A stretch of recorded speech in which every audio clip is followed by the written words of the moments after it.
First, we're turning our attention to the Corofin Traditional Festival for 2026, which is marking a very special milestone this year, 25 years since the very first festival back in 2001. Now, this year's event has a strong and unique theme, celebrating the second generation of Irish musicians, those born in the UK to Irish immigrants who returned home and have had a huge influence on traditional music here.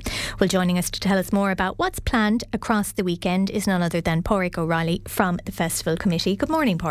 Morning, Sally-Ann. Thanks so much for coming in on a wet and bit of a miserable Monday morning. Yeah, but you're going to brighten it up now by telling us all that's in store. Well, hopefully, yeah. So we're starting on Wednesday the 25th with our annual Lifetime Achievement Award, which is going to Eamon Cotter, an Ennis native, great flute player and flute maker.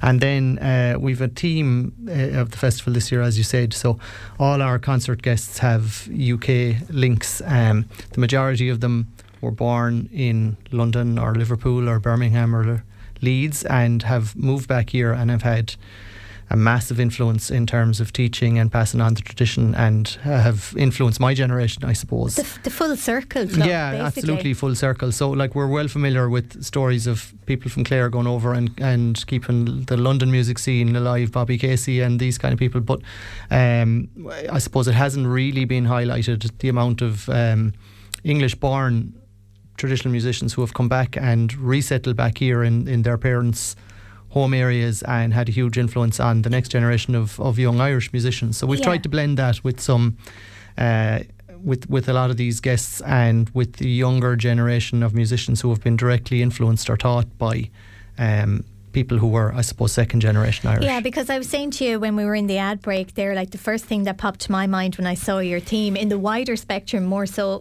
pop and Irish trad mixed, was the likes of Shane MacGowan, born in London, came back home, brought his own blend of things.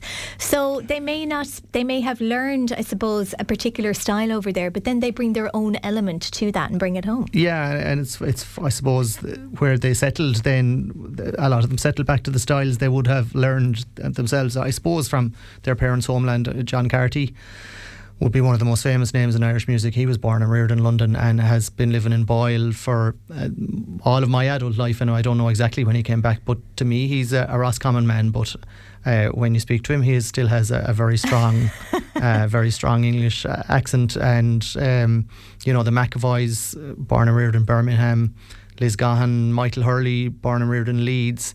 The Coynes, of course, who have a huge Ennis connection, born and reared in Liverpool. And, of course, Mick Coyne, who had a hair salon here in Ennis for many years. His son, Aidan, is now was born and reared in Ennis, of course, came back and is taking part with his two uncles, Terry and Eamon. So again, like you say, full circle. So yeah, and I suppose we forget sometimes how much of a connection to home music and culture is when people are abroad. Like there's a hugely strong scene there in those cities that you've mentioned, London, Birmingham, etc.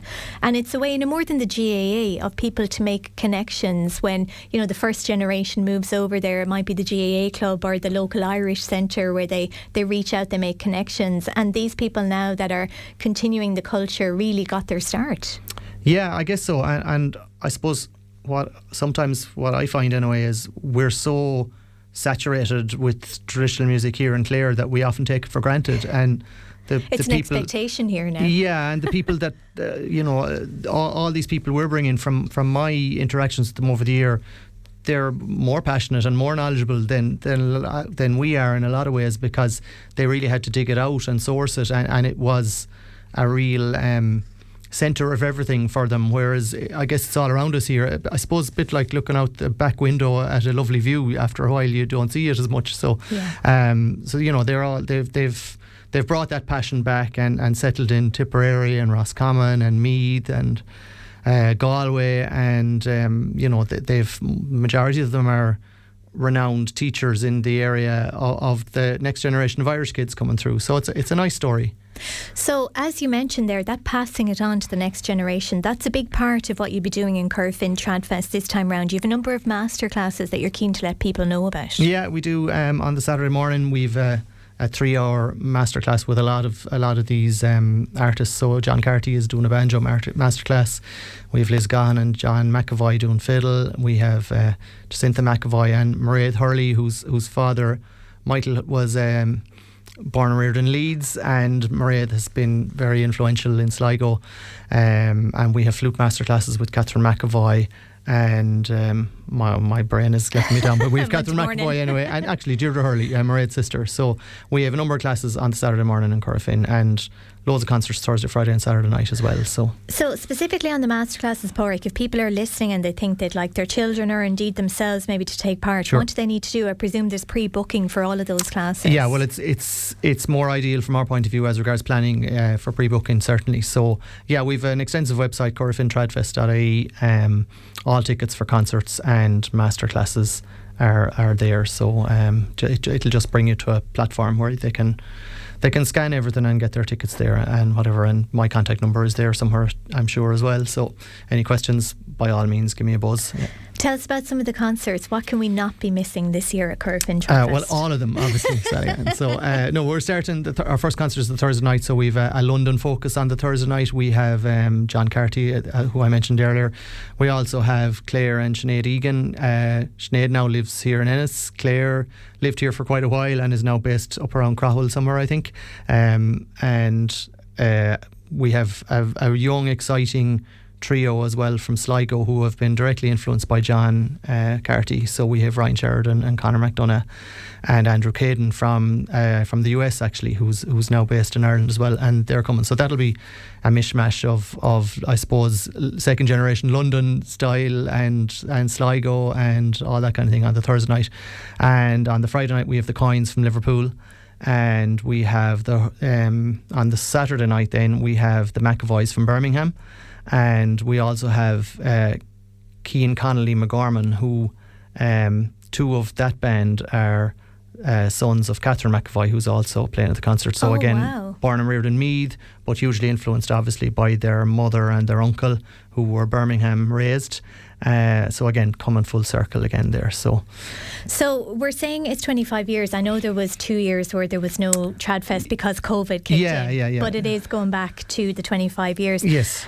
Like Padraic, how important has it been to Corofin, I suppose, economically, culturally, everything, to keep this festival going for so long? Yeah, well, look, culturally, I suppose I'm in my late 40s, I guess, so I grew up listening to the wonderful music there was in Corofin in the 70s, like the Bothy Band, and these kind of people were constantly pulling in at Tony Lennan's house, and Tommy Peoples was frequenting the area. But as I was growing up, there was no real music in the pubs and around Corofin. So a few of us decided to kind of put it back in the map back in the early 90s, and it has really brought Corofin back as a centre of music, and there's 3 or 4 families of us involved since the get-go.